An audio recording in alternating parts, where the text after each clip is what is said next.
అమ్మ ఇక్కడ బోనం సమర్పించుకోవడం ఎలా అనిపిస్తుంది?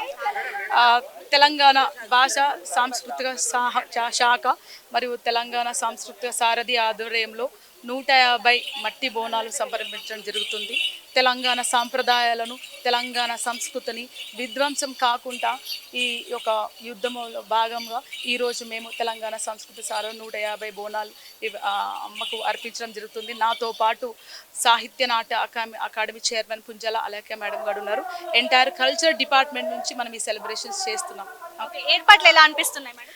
చాలా అద్భుతంగా ఉన్నాయి ఏర్పాట్లు, చాలా డిసిప్లిన్ ఉంది compare to last time. Thank you అండి. అమ్మ చెప్పండి, బోనాలు ఇక్కడ సమర్పించడం ఎలా అనిపిస్తుంటుంది? ప్రతి ఏటా బోనాలను చేసుకోవడం మన తెలంగాణ ఆడవాళ్ళకి ఆనవాయితీ. కానీ ఈరోజు ఇలాగా మా చెల్లెలతో పాటు నేను ఇక్కడ దీంట్లో పాలు పంచుకోవడం అన్నది చాలా చాలా సంతోషంగా ఉంది. ఎంతో ఘనంగా, ఎంతో సంబరంగా మేమందరం కూడా దీన్ని జరుపుకుంటున్నాం. 150 మట్టి బోనాలను అమ్మవారికి అర్పించడం అనేది చాలా చాలా ఆనందంగా ఉంది. ఏర్పాట్ల విషయంలో కావచ్చు, ప్రజలకు కావచ్చు, మీరు ఏం చెప్పాలనుకుంటున్నారు? ఎలా ఉన్నాయి ఏర్పాట్లు? చాలా బాగున్నాయి, చాలా బాగున్నాయి. తర్వాత ఎందుకంటే అంత చాలా డిసిప్లిన్డ్గానే ఇప్పటివరకు జరుగుతూ ఉంది. చాలా సంతోషంగా ఉంది.